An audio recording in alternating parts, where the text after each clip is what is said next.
بسم الله الرحمن الرحيم لقد كان لكم في رسول الله أسوة حسنة لمن كان يرجو الله واليوم الآخر وذكر الله كثيرا ولما رأى المؤمنون الأحزاب قالوا هذا ما وعدنا الله ورسوله وصدق الله ورسوله وما زادهم إلا إيمانا وتسليما من المؤمنين رجال صدقوا ما عاهدوا الله عليه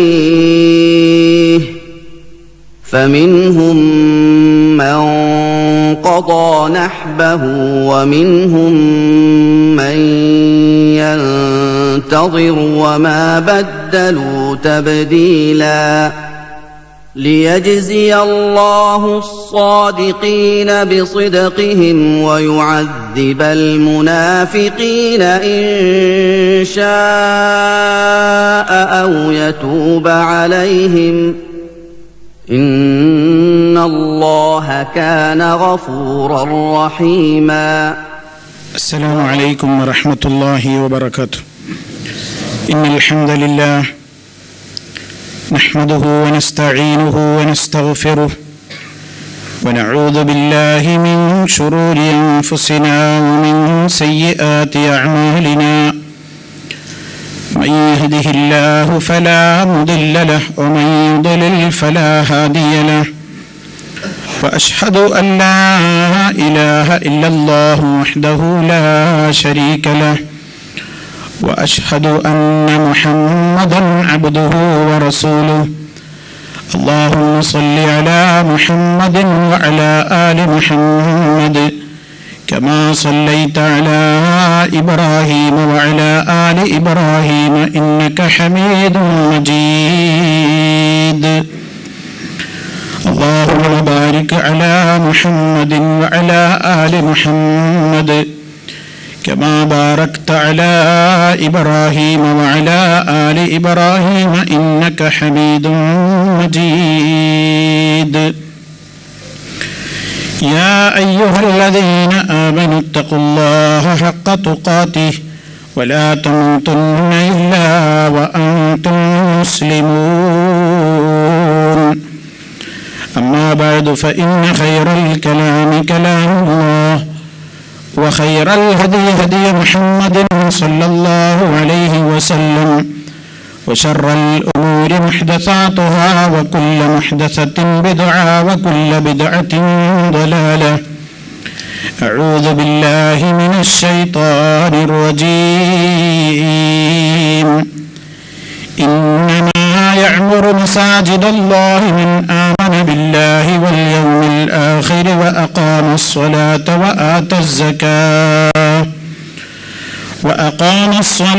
وآتى الزكاة ولم يخش إلا الله فعسى أولئك أن يكونوا من المهتدين.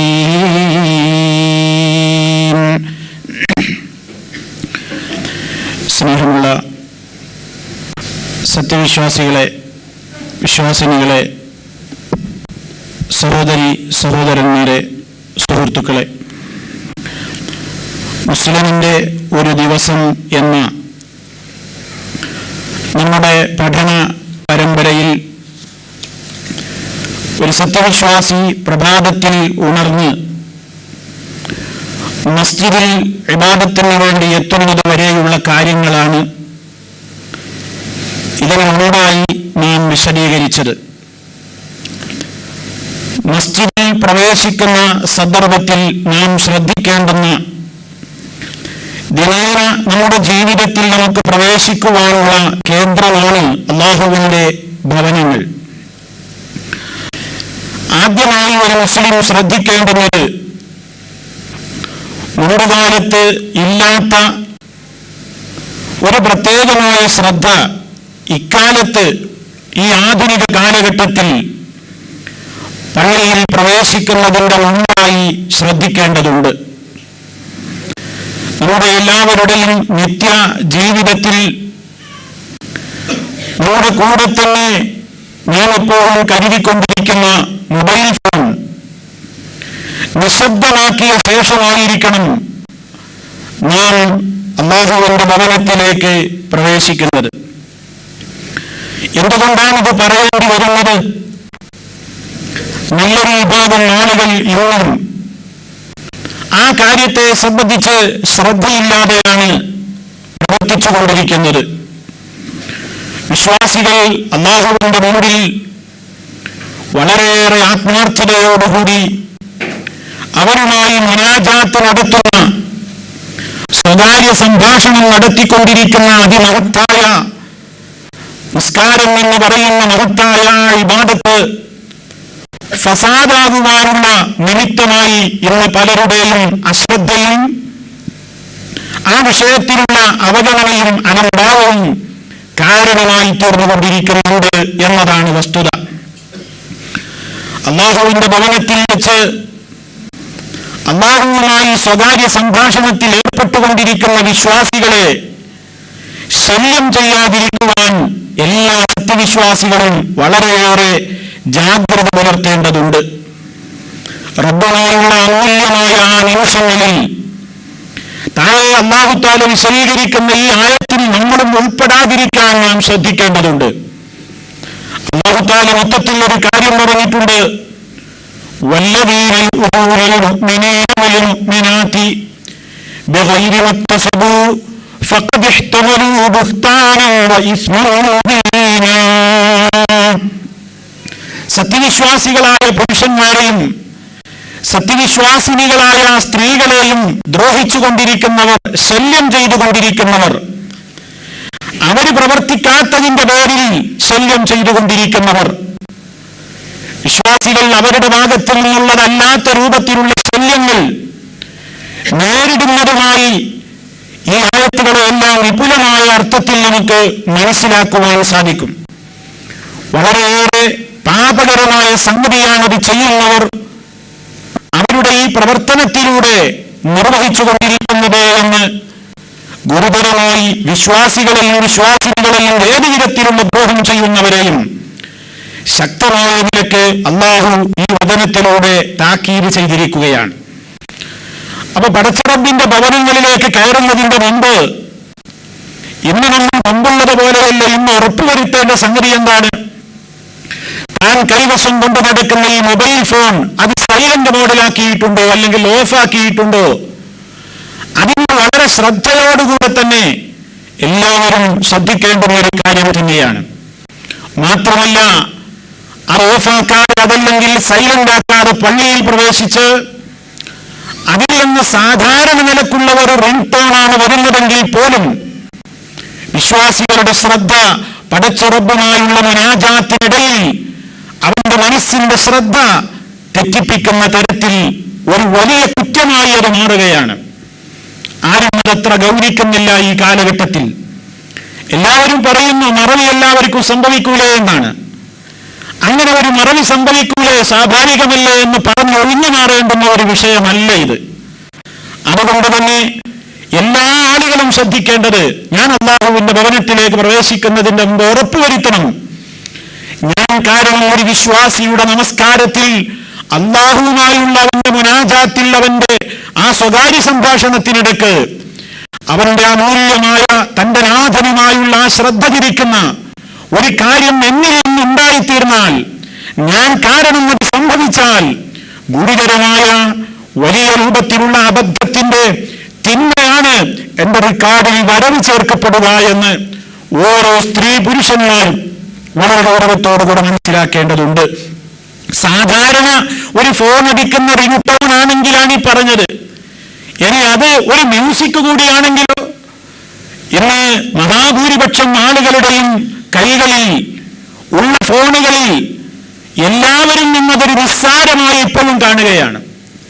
Music അത് നമുക്ക് നിഷിദ്ധമായ സംഗതിയാണ്. നബി സല്ലല്ലാഹു അലൈഹി വസല്ലമിനാൽ വിരോധിക്കപ്പെട്ട കാര്യമാണ് എന്ന് അറിയാത്തവരല്ല മഹാഭൂരിപക്ഷം ആളുകളും. ഈ രംഗത്ത് നമുക്ക് ആളുകളെ പലതരക്കാരായി കാണുവാൻ സാധിക്കുന്നു. ഒരു കൂട്ടം ആളുകൾക്കറിയാം അത് ഹറാമ് തന്നെയാണ്. എന്നാലും അവർ അതൊരു നിസ്സാരമായി കണ്ടുകൊണ്ട് അവരുടെയൊക്കെ ഫോണുകളിൽ ആ തരത്തിലുള്ള സംഗീതത്തിന്റെ റിംഗ് ടോണുകൾ ഇപ്പോഴും അവർ കൊണ്ടു നടക്കുന്നു. വേറൊരു വിഭാഗം ആളുകൾ അവരത് ഹറാമെന്ന് അംഗീകരിക്കുന്നില്ല. എന്ത് ഹറാമ്? ഈ കാലഘട്ടത്തിൽ തോന്നുന്നതൊക്കെ ഹറാമാക്കുകയാണോ എന്ന് പറഞ്ഞുകൊണ്ട് ആരോ ഒരു പുതിയ തലമുറ, ഏതോ ഒരു പുതിയ ചിന്താഗതിക്കാര് ഇറങ്ങിയിട്ട് അവരിതാ സമൂഹത്തിന്റെ ആസ്വാദന മേഖലകളെ മുഴുവൻ കൂച്ചുകൊണ്ടിട്ടുകൊണ്ട് ഇസ്ലാമിനെ ഒരു വരണ്ട തത്വസിദ്ധാന്തമാക്കി അവതരിപ്പിക്കുന്നു. മനുഷ്യർക്കൊരൽപ്പം പോലും ആസ്വാദനത്തിനുള്ള വക കൊടുക്കാതെ ഇസ്ലാമിലെ അനുവദനീയതകളെ പോലും നിഷിദ്ധങ്ങളാക്കി മാറ്റിവെച്ചുകൊണ്ട് സമുദായത്തിന്റെ മേൽ തീവ്രമായ എന്തോ ചില ചിന്താഗതികൾ അടിച്ചേൽപ്പിക്കുന്ന ചില ചെറുപ്പക്കാരിപ്പോൾ രംഗത്ത് വന്നിട്ടുണ്ട് എന്ന രൂപത്തിൽ പലരും അത് ഹറാമല്ല, അത് ആസ്വദിക്കാവുന്നത് തന്നെയാണെന്ന് വാശിയോടുകൂടി പ്രചരിപ്പിച്ചുകൊണ്ടിരിക്കുകയാണ്. ഇവിടെ നമ്മൾ മനസ്സിലാക്കണം സഹോദരങ്ങളെ, ഇസ്ലാം എന്ന് പറയുന്നത് നമുക്ക് വാശി നടപ്പിലാക്കാനുള്ള മേഖലയല്ല, ആരോടെങ്കിലും പകതീർക്കാനുള്ള മേഖലയല്ല. ഇസ്ലാം എന്ന് പറയുന്നത് പ്രമാണങ്ങളാണ്. വഹീന്റെ അടിസ്ഥാനത്തിലാണ് ഹലാൽ ഹറാമുകൾ തീരുമാനിക്കപ്പെടേണ്ടത്. എന്റെ ഇഷ്ടമോ അനിഷ്ടമോ അല്ല ഒരു കാര്യം നിഷിദ്ധമോ അനുവദനീയമോ എന്ന് തീരുമാനിക്കുവാനുള്ള മാനദണ്ഡം. ഞാൻ മുമ്പ് കാലം മുതൽക്ക് ആസ്വദിച്ചു വന്നൊരു കാര്യമാണ് എന്നതല്ല ഒരു കാര്യത്തിന്റെ അനുവദനീയതക്കുള്ള മാനദണ്ഡം. അതല്ലെങ്കിൽ സമൂഹത്തിൽ മഹാഭൂരിപക്ഷം വരുന്ന ആളുകൾ ചെയ്യുന്നുണ്ടല്ലോ എന്നതും ഒരു കാര്യം അനുവദനീയമാക്കുവാനുള്ള മാനദണ്ഡമായി ഈമാനുള്ള മനുഷ്യന്മാർ കാണാവതല്ല. മറിച്ച് അവൻ എന്താണ് നോക്കേണ്ടത്?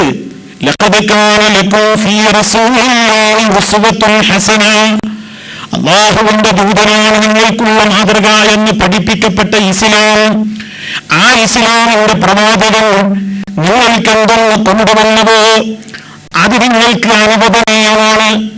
ആ പ്രവാചകൻ നിങ്ങളോട് എന്തെന്ന് വിരോധിച്ചുവോ അത് നിങ്ങൾക്ക് നിഷിദ്ധമാണ്. അത് സമൂഹം ഭൂരിപക്ഷം ചെയ്താലും ഭൂരിപക്ഷം അതിന്റെ ആളുകളാണെങ്കിലും ഇസ്ലാമിക പ്രമാണത്തിൽ എന്താണോ ഉള്ളതെങ്കിൽ അത് കണിശമായി പാലിക്കലാണ് പ്രിയമുള്ളവരെ നമ്മുടെ ഡ്യൂട്ടി. കാരണം എന്താ? നമ്മുടെ മരണ നേരത്ത് നമ്മുടെ റൂഹ് പിടിക്കാൻ വരുന്ന മലായിക്കത്തുകളുടെ മുമ്പിൽ കിടന്നു കൊടുക്കുമ്പോൾ നാം ഒറ്റയ്ക്കാണ്. ആ വേദന അനുഭവിക്കാൻ ഒറ്റയ്ക്കാണ്. ഖബറിൽ പോയി കിടക്കുമ്പോൾ മലക്കുകളുടെ ചോദ്യോത്തര മേഖലയിൽ നാം ഒറ്റയ്ക്കാണ്. ഖബറിലെ രക്ഷാശിക്ഷകൾ അനുഭവിക്കേണ്ടത് നാം ഒറ്റയ്ക്കാണ്. പരലോക കോടതിയിൽ, റബ്ബിന്റെ കോടതിയിൽ വിചാരണ ചെയ്യപ്പെടുന്ന നാളിൽ തന്റെ കർമ്മങ്ങളെ സംബന്ധിച്ചുള്ള ഉത്തരവാദിത്വ ബോധത്തോട് മറുപടി പറയേണ്ട ബാധ്യത ഓരോരുത്തർക്കുമാണ്. അവിടെ നമ്മെ രക്ഷിക്കാൻ പാർട്ടിക്കാരില്ല, ഗ്രൂപ്പുകാരില്ല, സംഘടനാ നേതാക്കളില്ല, ഭൂരിപക്ഷം ആളുകളില്ല, ഇഷ്ടപ്പെട്ടവർ എന്ന് നമ്മൾ കണക്ക് കൂട്ടിയവരൊന്നുമില്ല. അവിടെ നമുക്ക് തുണയായി നമ്മുടെ ഖബറിലും നമ്മുടെ പരലോകത്തും നമുക്ക് രക്ഷക്കെത്തുന്നത് പ്രമാണങ്ങൾക്കനുസരിച്ചുകൊണ്ട് നാം എന്ത് അമല് ചെയ്തതോ അത് മാത്രമായിരിക്കും എന്നെന്റെ ശ്രോതാക്കളെ മനസ്സിലാക്കണം. അതുകൊണ്ട് ഞാൻ ഇത്രയും കാര്യം സൂചിപ്പിക്കാൻ കാരണം നബി സല്ലല്ലാഹു അലൈഹി വസല്ലമിന്റെ വഹയിലൂടെ അതേ അല്ലാഹു പ്രവാചകൻ സല്ലല്ലാഹു അലൈഹി വസല്ലമിനെ പഠിപ്പിച്ചു കൊടുത്ത നിയമങ്ങളിലൂടെ മുസ്ലിം പഠിച്ചു വെച്ചതാണ് നിഷിദ്ധമായ സംഗതിയാണ് സംഗീതോപകരണങ്ങൾ ഉപയോഗപ്പെടുത്തിക്കൊണ്ടുള്ള മ്യൂസിക് സംവിധാനം എന്നത്.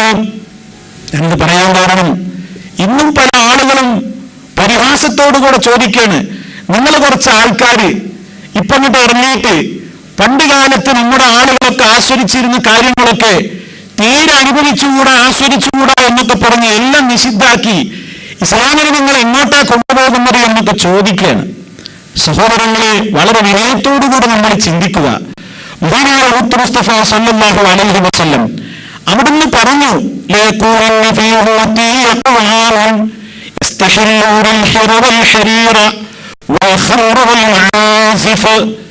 സഹീഹുൽ ബുഖാരിയിൽ ഹദീസാണ്.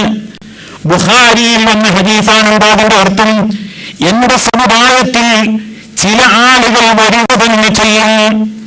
എന്തായിരിക്കും ആ പിൽക്കാലത്ത് വരുന്ന സമൂഹത്തിന്റെ നിലവാരം എന്തായിരിക്കും? യസ്തഹില്ലൂന, അവർ ഹലാലാക്കി കൊടുക്കുന്നതാണ്, അവർ അനുവദനീയമാണെന്ന് പ്രഖ്യാപിക്കും, അവർ അനുവദിച്ചു കൊടുക്കുന്നതാണ്. എന്തിനൊക്കെ അനുവദിച്ചു കൊടുക്കും? അൽ ഹിറ, ഹിറ എന്ന് പറഞ്ഞാൽ വ്യഭിചാരം എന്നാണ് അർത്ഥം. വൽ ഹരീറ, പട്ടുവസ്ത്രം എന്നാണ് അർത്ഥം. വൽ ഖംറ, മദ്യം എന്നതാണ് അർത്ഥം. വൽ മആസിഫ്, സംഗീതോപകരണങ്ങൾ, വാദ്യോപകരണങ്ങൾ എന്നാണ് അർത്ഥം. 4 എണ്ണം ഒരൊറ്റ വചനത്തിലൂടെ ഹബീബ് സല്ലല്ലാഹു അലൈഹി വസല്ലം നമ്മെ മുന്നറിയിപ്പ് നൽകിയിരിക്കുകയാണ്. ഈ 4 എണ്ണം നിഷിദ്ധമാക്കിയ കാര്യമാണെന്ന് ഈ ഒരൊറ്റ ഹദീസ് കൊണ്ട് നമുക്ക് തെളിഞ്ഞില്ലേ പ്രിയമുള്ളവരെ? എന്താ കാരണം? ആ ഹദീസിന്റെ പ്രാരംഭത്തിൽ നബി സല്ലല്ലാഹു അലൈഹി വസല്ലം പ്രയോഗിച്ച ശൈലി എന്താണ്? യസ്തഹില്ലൂന, ഹലാലാക്കി കൊടുക്കും. ഹലാലാണെന്ന് പറയുന്നൊരു വിഭാഗം വരും. എന്ന് പറഞ്ഞാൽ എന്താണ്? ഹറാമിനെ അല്ലേ ഹലാലാക്കൽ വരിക? ഹലാലായ ഒരു സംഗതിയെ പിന്നൊന്ന് ഹലാലാക്കേണ്ട ആവശ്യമുണ്ടോ? ഇല്ല. അപ്പൊ ഈ എണ്ണി പറയാൻ പോകുന്ന 4 നിഷിദ്ധമാണ് അതിന്റെ അർത്ഥം. 4 എണ്ണം ഒന്നിച്ചാ പറഞ്ഞത്. ഏതൊക്കെ പറഞ്ഞു? ആദ്യം പറഞ്ഞു വ്യഭിചാരം. ആർക്കെങ്കിലും തർക്കമോ? നിഷിദ്ധാണ്, ആർക്കും തർക്കമല്ല. രണ്ടാമത് പറഞ്ഞു പട്ടുവസ്ത്രം. ആർക്കെങ്കിലും തർക്കമുണ്ടോ? പുരുഷ വർഗത്തിന് അല്ലാഹു നിഷിദ്ധമാക്കിയതാണ് സിൽക്ക് വസ്ത്രം, പട്ടുവസ്ത്രം, ആർക്കും അതിൽ തർക്കമില്ല. മൂന്നാമത് പറഞ്ഞത് എന്താണ്? ലഹരി, ഖംർ. അത് ആർക്കെങ്കിലും തർക്കമുണ്ടോ പ്രിയമുള്ളവരെ? ഇല്ല, എല്ലാവരും സമ്മതിക്കും ലഹരി നിഷിദ്ധമാണ്. ഈ 3 എണ്ണത്തിന്റെ കൂടെ 4ാമതായി ചേർത്ത് പറഞ്ഞതാണ് മആസിഫ്. മആസിഫ് എന്ന് പറഞ്ഞാൽ സംഗീതോപകരണങ്ങൾ, വാദ്യോപകരണങ്ങൾ, ആലാത്തുത്തറബ്, വിനോദത്തിന് വേണ്ടി ഉപയോഗപ്പെടുത്തിക്കൊണ്ടിരിക്കുന്ന വിനോദോപകരണങ്ങൾ, സംഗീതോപകരണങ്ങൾ, വാദ്യോപകരണങ്ങൾ. അത് നബി സല്ലല്ലാഹു അലൈഹി വസല്ലമിന്റെ കാലത്തുള്ളതും അധുനാധുന കാലഘട്ടത്തിൽ ഇന്ന് രംഗപ്രവേശം ചെയ്യപ്പെട്ടതുമായ ഒട്ടേറെ വാദ്യോപകരണങ്ങളും മ്യൂസിക്കൽ ഇൻസ്ട്രുമെന്റ്സും ഇന്ന് നമുക്ക് സമൂഹത്തിൽ കാണാൻ സാധിക്കും. ഇവയുടെയൊക്കെ ഉപയോഗം ഇത് നിഷിദ്ധമാണ് ഇസ്ലാമികമായി. എന്നാൽ ഇതൊക്കെ അനുവദിച്ചു കൊടുക്കുന്ന ആളുകൾ പിൽക്കാലത്ത് വരിക തന്നെ ചെയ്യുമെന്നാണ് നബി സല്ലല്ലാഹു അലൈഹി വസല്ലം പ്രവചിച്ചിരിക്കുന്നത്. അപ്പൊ ആ പ്രവചനം പുലരണമല്ലോ. ആ പ്രവചനം പുലർന്നു കഴിഞ്ഞു. മുസ്ലിമീങ്ങളെന്ന് പറയുന്ന, ഇസ്ലാമിക സംഘടനകളെന്ന് പറയുന്നവർക്ക് പോലും സംഗീതം, അത് മ്യൂസിക് ഇൻസ്ട്രുമെന്റ്സ് ഉപയോഗിച്ചുകൊണ്ട്, താളമേളങ്ങൾ ഉപയോഗപ്പെടുത്തിക്കൊണ്ടുള്ള അത്തരത്തിലുള്ള സംഗീതങ്ങളെ അനുവദനീയമാണെന്ന് ഫത്വകൾ കൊടുത്തുകൊണ്ടിരിക്കുന്ന കാലഘട്ടമാണ്.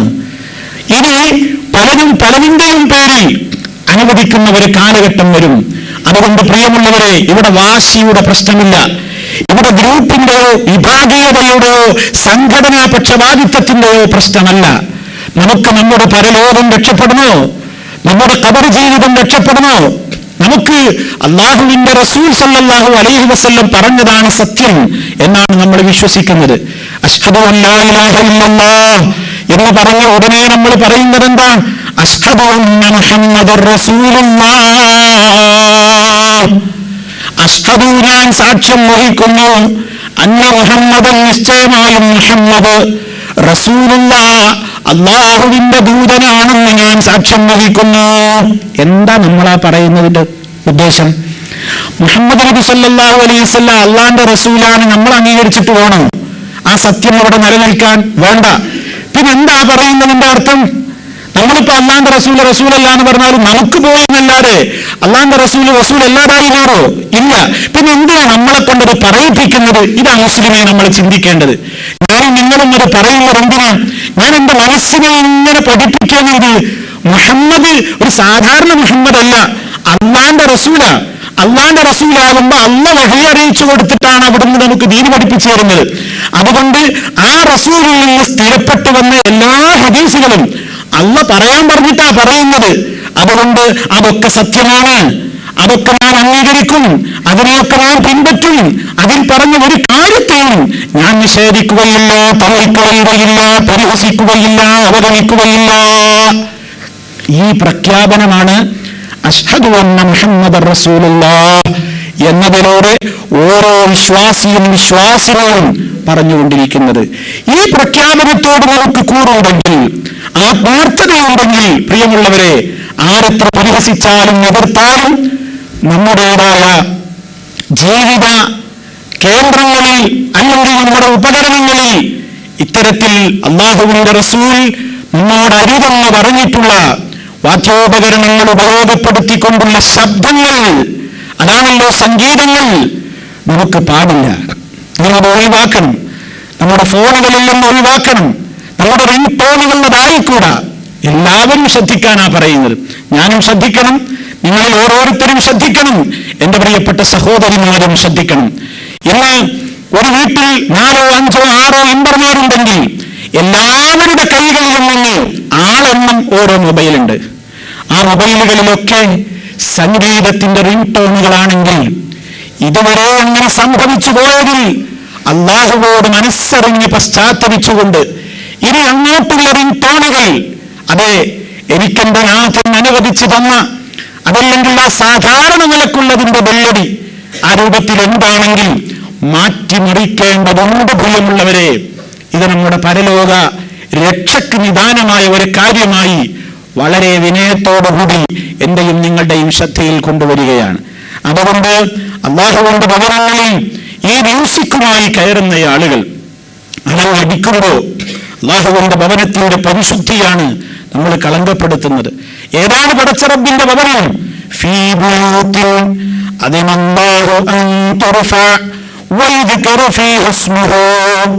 അല്ലാഹുവിന്റെ നാമം ഉയർത്തപ്പെടാൻ വേണ്ടി, അല്ലാഹുവിന്റെ നാമം സ്മരിക്കപ്പെടുന്ന പ്രത്യേകമായി അതിനു വേണ്ടി ഉയർത്തപ്പെടുന്ന അല്ലാഹുവിന്റെ ഭവനങ്ങൾ, ആ ഭവനത്തിന്റെ പരിശുദ്ധിക്ക് ഈ നിഷിദ്ധമായ സംഗതി, അവിടെ അതാ സംഗീതം ആ പള്ളിയിൽ കേൾപ്പിക്കുന്ന നാം കാരണക്കാരനാകുന്നുവെങ്കിൽ അത് നമുക്ക് നന്മയാകുമോ പ്രിയമുള്ളവരെ, അതോ തിന്മയായി മാറുമോ?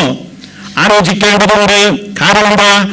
അനുവദിക്കപ്പെട്ട ഒരു കാര്യം പോലും, ഒരാവശ്യക്കാരന്റെ ഒരാവശ്യം പോലും, ചില കാര്യങ്ങൾ അല്ലാഹുവിന്റെ റസൂൽ സല്ലല്ലാഹു അലൈഹി വസല്ലം അത് പള്ളിയിൽ വെച്ച് പറഞ്ഞുകൂടാ എന്നാണ് നമ്മെ പഠിപ്പിച്ചിട്ടുള്ളത്. ഒരു ഹദീസിൽ നമുക്ക് കാണാം, മൻ സമിഅ റജുലൻ യൻശുദു ളാല്ലത്തൻ ഫിൽ മസ്ജിദി, നബി സല്ലല്ലാഹു അലൈഹി വസല്ലം പറയുന്നു, മൻ സമിഅ റജുലൻ യൻശുദു ളാല്ലത്തൻ ഫിൽ മസ്ജിദി ഫൽയഖുൽ ലാ റദ്ദഹ അല്ലാഹു അലൈക ഫഇന്നൽ മസാജിദ ലം തുബ്ന ലിഹാദാ. ഇമാം മുസ്ലിം റിപ്പോർട്ട് ചെയ്ത ഹദീസാണ്. എന്താണ് അതിൽ നബി സല്ലല്ലാഹു അലൈഹി വസല്ലം പറയുന്നത്? നമ്മൾ ചിന്തിക്കാനാ പറയുന്നത്.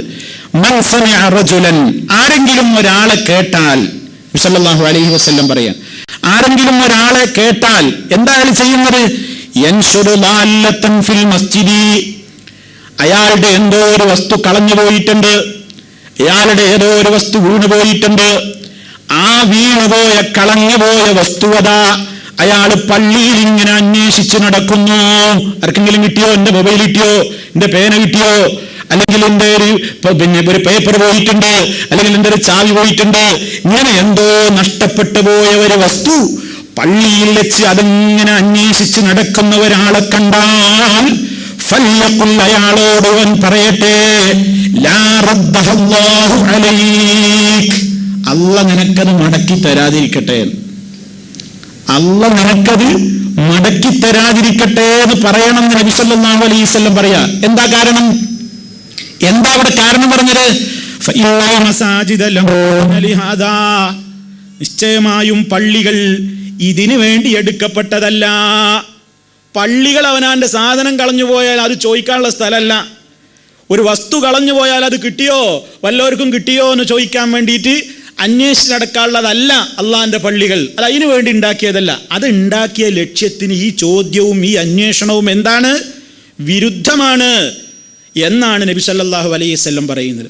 നമുക്കിപ്പോൾ ഇതിൽ വല്ലതും ആലോചിച്ച് എന്താ ഇപ്പോൾ ഈ പറയുന്നത്? ഒരു സാധനം കളഞ്ഞു പോയാൽ അത് കിട്ടിയോ എന്ന് പള്ളിയിൽ നിന്ന് ചോദിച്ചുകൂടാന്നോ? നബി സല്ലല്ലാഹു അലൈഹി വസല്ലം പറയുന്നത് പറ്റൂലാന്ന്. പുറത്തിറങ്ങി ചോദിച്ചോന്ന്.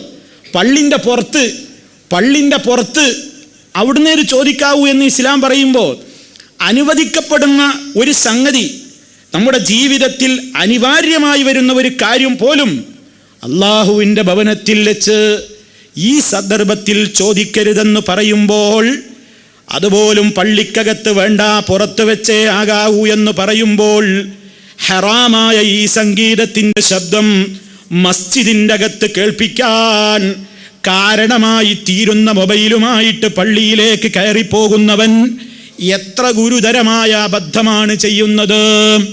ഇത് നമ്മൾ ആലോചിക്കണം. അപ്പോൾ പള്ളി എന്ന് പറഞ്ഞാൽ നമ്മളെ മ്യൂസിക് കേൾപ്പിക്കാനുള്ള സ്ഥലമല്ല. പള്ളി എന്ന് പറഞ്ഞാൽ അതിങ്ങനെ ശബ്ദകോലാഹലങ്ങൾ ഉണ്ടാക്കുന്ന സ്ഥലമല്ല. ഇപ്പം സാധാരണ പലരും പറയും മറവി സംഭവിക്കാലോ, ശരി തന്നെയാണ്, മനുഷ്യനാണ് മറവി സംഭവിക്കും. എന്നാൽ ഈ മ്യൂസിക്കിൻ്റെ തന്നെ റിംഗ് ടോൺ വെച്ചതോ അത് മറന്നിട്ടാണോ, അല്ല അത് മനഃപൂർവ്വം വെച്ചതാ? അതെങ്കിലും ഒന്ന് ഒഴിവാക്കിക്കൂടെ? അതൊഴിവാക്കി എന്ന് ഉറപ്പ് വരുത്തണം. എൻ്റെ മൊബൈലിൽ അള്ളാഹുവിൻ്റെ റസൂൽ സല്ലല്ലാഹു അലൈഹി വസല്ലം അരുതെന്ന് പറഞ്ഞ ആ ശബ്ദം എൻ്റെ മൊബൈലിൽ വേണ്ട, അതാദ്യം ഉറപ്പ് വരുത്തണം. പിന്നെ സാധാരണ റിംഗ് ടോണാണ്. ചിലപ്പോൾ പള്ളിക്കകത്ത് കയറുമ്പോൾ നമ്മൾ ചിലപ്പോൾ പെട്ടെന്ന് ഓഫാക്കാൻ മറന്നു എന്ന് വരും. അങ്ങനെ മറന്നു എന്ന് വന്നാലോ, അതേ നമ്മൾ നിസ്സാരമായി കാണരുത്. എന്താ കാരണം? ഈ സംഗീതത്തെപ്പറ്റി മഹാന്മാരായ സ്വഹാബത്ത് നബി സല്ലല്ലാഹു അലൈഹി വസല്ലമിൽ നിന്ന് ദീന് പഠിച്ചവരാണല്ലോ അവർ. അബ്ദുല്ലാഹി ഇബ്നു മസ്ഊദ് റളിയല്ലാഹു തആല അൻഹു വിവരിച്ചു തരുന്നത്, അൽ ഗിനാഉ യുൻബിത്തുൻ നിഫാഖ ഫിൽ ഖൽബി, ഹൃദയത്തിൽ കാപട്യം മുളപ്പിക്കുന്ന സാധനമാണ് സംഗീതം. മനുഷ്യന്റെ ഹൃദയത്തിൽ കാപട്യം എന്ന് പറയുന്ന രോഗം, നിഫാഖ് എന്ന് പറയുന്ന രോഗം മുളപ്പിക്കുന്ന പ്രതിഭാസമാണ് മ്യൂസിക് എന്ന് മഹാനായ അബ്ദുല്ലാഹി ഇബ്നു മസ്ഊദ് റളിയല്ലാഹു തആല അൻഹു പറയുന്നു. ആയിക്കോട്ടെ, അതിനിപ്പോൾ എന്താ, നമുക്കതൊരു നിസ്സാരം.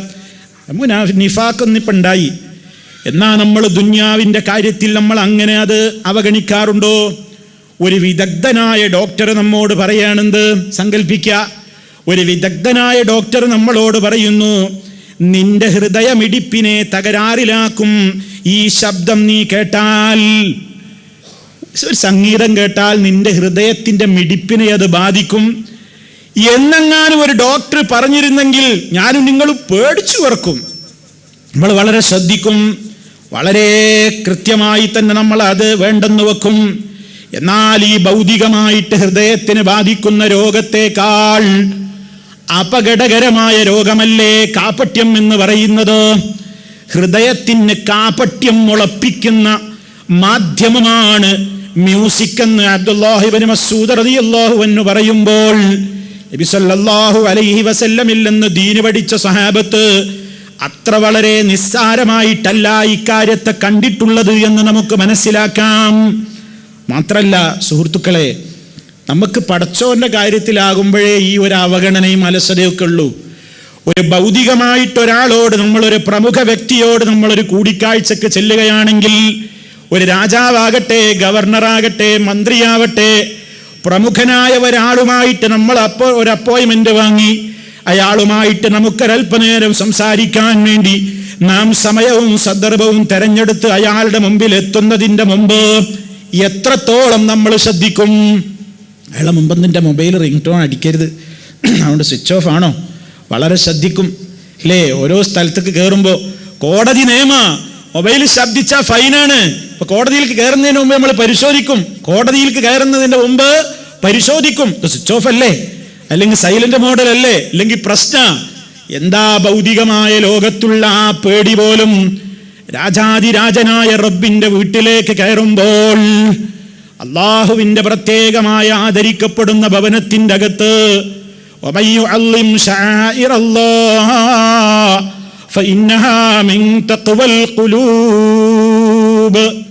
അള്ളാഹുവിന്റെ മതചിഹ്നങ്ങൾ, ആദരിക്കപ്പെടേണ്ടുന്നവ മുഴുവനും പടച്ച റബ്ബിന്റെ മതചിഹ്നങ്ങളാണ്. ആദരിക്കപ്പെടേണ്ടുന്ന സ്ഥാനങ്ങളിലും സന്ദർഭങ്ങളിലും മുഴുവനും ആദരവ് ആരെങ്കിലും കാത്തു സൂക്ഷിച്ചുകൊണ്ട് പെരുമാറുന്നുവെങ്കിൽ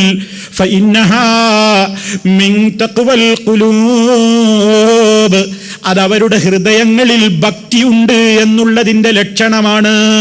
അപ്പൊ ഭക്തിയുള്ളവർക്കാണ് അതൊക്കെ ചെയ്യാൻ കഴിയുക, ഭക്തിയുള്ളവരാണ് അത് ശ്രദ്ധിക്കുക. ഇനി സഹോദരങ്ങളെ, നമ്മളിവിടെ മനസ്സിലാക്കണം, ഞാൻ നേരത്തെ പറഞ്ഞതുപോലെ വല്ലപ്പോഴും മനുഷ്യരല്ലേ മറന്നുപോയാൽ എന്ത് ചെയ്യണം? ചില ആൾക്കാരെന്ത് ചെയ്യും, അതിങ്ങനെ അടിക്കുന്നുണ്ടാവും, പാട്ട് പാടുന്നുണ്ടാവും, പോക്കറ്റിൽ കിടന്ന് പാൻസിന്റെ പോക്കറ്റിലുണ്ടാവും, അല്ലെങ്കിൽ എടുക്കാനേ തയ്യാറാവില്ല. എന്താ അവന്റെ മനസ്സിൽ? നിസ്കാരത്തിന്റെ ചലനത്തിൽപ്പെടാത്ത ഒന്നിലേറെ 3 ചലനങ്ങൾ ഉണ്ടായാൽ നിസ്കാരം ബാത്തിലാകും. അതുകൊണ്ട് ഞാൻ എൻ്റെ ഫോൺ എടുക്കണം, ചലനം 1. അത് റിംഗ് ടോണ് അല്ലെങ്കിൽ സൈലന്റ് മോഡിലേക്ക് മാറ്റണം, പിന്നെ ചലനം 2. ഇനി അത് ചെയ്ത് വീണ്ടും അത് ഒന്നും കൂടി മാറ്റി തൽസ്ഥാനത്തേക്ക് വെക്കണം, ചലനം 3 കഴിഞ്ഞു, നിസ്കാരം ബാത്തിലാവും. അതുകൊണ്ട് ഇപ്പൊ തൽക്കാലം അതവിടെ അങ്ങനെ കിടന്നടിക്കട്ടെ. പറ്റൂല. എന്താണ് ചെയ്യേണ്ടത്? സ്വാഭാവികമായി നമ്മൾ അങ്ങനെ സംഭവിച്ചു, മറവി സംഭവിച്ചു. ഫോണതാ വരുന്നു, അടിയോടടിയാണ്. എന്താ ചെയ്യുക? എല്ലാവരും നിസ്കാരം ഫസാദിലായി, സർവ്വ മനുഷ്യന്മാരും എല്ലാവരും. നമ്മൾക്കാണ് അനുഭവം എന്ന് പറഞ്ഞാൽ നമ്മളെ മനസ്സിലെന്താ വരിക? ഏത് ഹേവാനാണ് ഈ പണി ചെയ്തത്? നമ്മളെ മനസ്സിലിങ്ങനെ വരിക, എന്തായി ചങ്ങായി ചെയ്ത്, പടച്ചോനെ എത്ര എല്ലാവരും നിസ്കാരം നല്ല, ചിലപ്പോൾ സുജൂദ് കിടന്ന് ചിലപ്പോൾ ഒന്ന് ഖുശൂഅൊക്കെ കിട്ടി വരുന്നേ ഉണ്ടാവുള്ളൂ നമുക്ക്. അപ്പോഴാവും ഇങ്ങനെ അടിച്ചുകൊണ്ടിരിക്കുന്നത് തൊട്ടടുത്ത് നിന്ന്. ഉടനെ എടുത്ത് ഓഫാക്കണം. എവിടെയാണ് ഇരിക്കുന്നതെങ്കിലും അതെടുക്കുന്നതും അത് സൈലന്റ് മോഡിലാക്കുന്നതും അതല്ലെങ്കിൽ സ്വിച്ച് ഓഫ് ചെയ്യുന്നതും തൽസ്ഥാനത്തേക്ക് അതിനെ മടക്കി വെക്കുന്നതിനും എത്ര ചലനം നിനക്ക് ചലിക്കേണ്ടി വന്നാലും അതാണ് നീ ചെയ്യേണ്ടത്. മറ്റുള്ളവരുടെ നിസ്കാരങ്ങളൊക്കെ ഫസാദാക്കുന്ന ആ വലിയ പാപത്തേക്കാൾ, അതിനേക്കാൾ താരതമ്യേന നിനക്ക് നീ ചെയ്യേണ്ട കാര്യം, നിന്റെ ആ കാര്യത്തിൽ നീ ശ്രദ്ധിച്ച് വളരെ പെട്ടെന്ന് നീ അത് ഓഫാക്കാനുള്ള സംവിധാനം കാണണം. അതാ വേണ്ടത്, അതാണ് മനുഷ്യൻ അവിടെ ചെയ്യേണ്ടത്. അപ്പോ വളരെ കൃത്യമായി നാം ഇതൊക്കെ നമ്മുടെ നിത്യജീവിതത്തിൽ, നമ്മുടെ വിഷയം തന്നെ എന്താ? മുസ്ലിമിന്റെ ഒരു ദിവസം, നമ്മുടെ ഒരു ദിവസത്തിൽ നമ്മുടെ ഒരു അശ്രദ്ധ കൊണ്ട് 100 കണക്കിന് ആളുകളുടെ നിസ്കാരത്തിൽ, തൻ്റെ നാഥനുമായിട്ടുള്ള സ്വകാര്യമായ സംഭാഷണത്തിൽ, അള്ളാഹുവുമായി താൻ നടത്തിക്കൊണ്ടിരിക്കുന്ന പ്രാർത്ഥനാ വേളയിൽ അതിൻ്റെ പ്രത്യേകമായ മൂല്യത്തെ അറുത്ത് മുറിച്ച് നമ്മുടെ ശ്രദ്ധ പലതിലേക്കും തിരിച്ചുവിടാൻ കാരണമായി തീർന്നേക്കാവുന്ന ഈ പ്രത്യേകമായ ശബ്ദങ്ങൾക്ക് നമ്മുടെ ഒരു അലസതയും അവഗണനയും ഉദാസീനതയും നിമിത്തമായി പോയാൽ അതേ എത്ര പാപമാണ് നമ്മൾ ഏൽക്കേണ്ടി വരുന്നത്. നമ്മളിങ്ങനെ നിസ്സാരമായിട്ട് കാണുകയാണ്. നിസ്സാരമായിട്ടുള്ളൊരു സംഗതിയില്ല. സ്ഥിരം ഒരാൾ ചെയ്യുമ്പോൾ ഒരു കാര്യം നിസ്സാരാവില്ല, അത് ഗൗരവമായിട്ട് മാറും. എങ്ങനെയാണ്? പണ്ട് ഒരു കവി ചോദിച്ചിട്ടുണ്ട്, പർവ്വതങ്ങളെ നിങ്ങൾ നോക്കുന്നില്ലേ?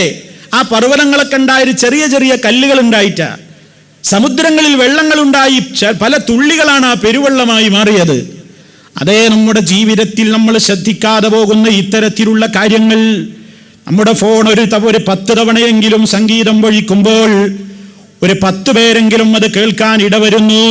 ദിനേന 100 കണക്കിന് പ്രാവശ്യം ഇതടിക്കുമ്പോൾ 100 കണക്കിന് ആളുകൾ അത് കേൾക്കേണ്ടി വരുന്നു. ഒരു ദിവസത്തിൽ, ഒരാഴ്ചയിൽ, ഒരു മാസത്തിൽ, ഒരു വർഷത്തിൽ എത്രയാണ് നിന്റെ തിന്മയുടെ റെക്കോർഡിലേക്ക് എഴുതപ്പെടുന്നത്? ആരാത് കണക്കൂട്ടുന്നവര്? ആരാത് കണക്ക് കൂട്ടുക?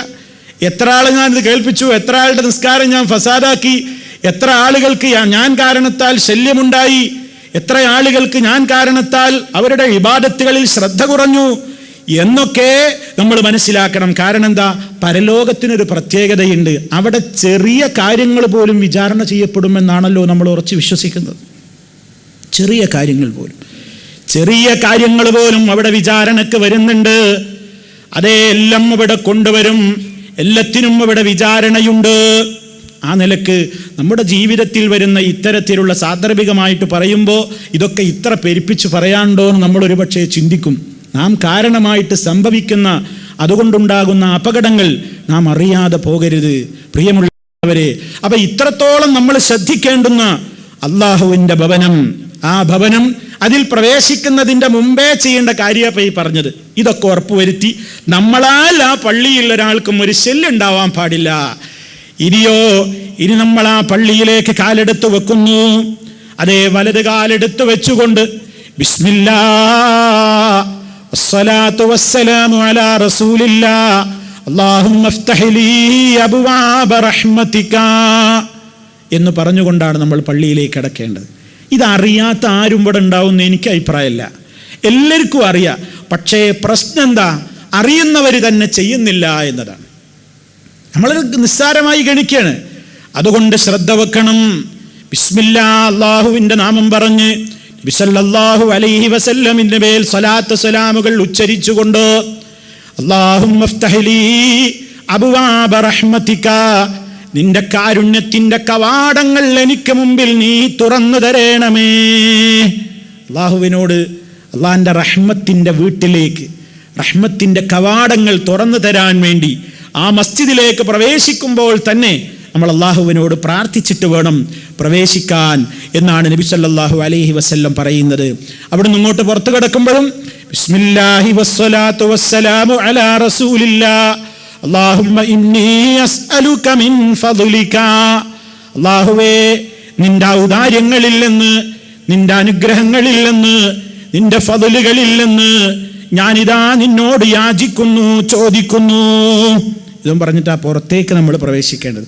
ശരി, പള്ളിക്കകത്തേക്ക് ഈ വലിയ ദുആയോടുകൂടി അള്ളാഹുവിൻ്റെ ഭവനത്തിലേക്ക് കാലെടുത്ത് വെച്ചിരിക്കുന്നു എന്ന ഒരു ചിന്ത നമ്മുടെ മനസ്സിൽ ഉണ്ടാക്കും ഈ പ്രാർത്ഥനയോടെയാകുമ്പോൾ. കേവലം ഒരു സ്ഥലത്തേക്ക്, ഒരു ഷോപ്പിലേക്ക്, ഒരു ഹോസ്പിറ്റലിലേക്ക്, വേറെ ഏതെങ്കിലും സ്ഥലത്തേക്ക് കയറി ചെല്ലുന്ന ലാഘവത്തോടുകൂടെ പോരാ. അള്ളാഹുവിൻ്റെ ഭവനത്തിലേക്ക് കയറുമ്പോൾ ആ ഒരു അച്ചടക്കം വേണം, ആ ഒരു ഗാംഭീര്യം വേണം, ആ ഒരു പ്രത്യേകമായുള്ളൊരു മാനസികാവസ്ഥ വേണം. മസ്ജിദ് വളരെ വൃത്തിയായി പാലിക്കണം.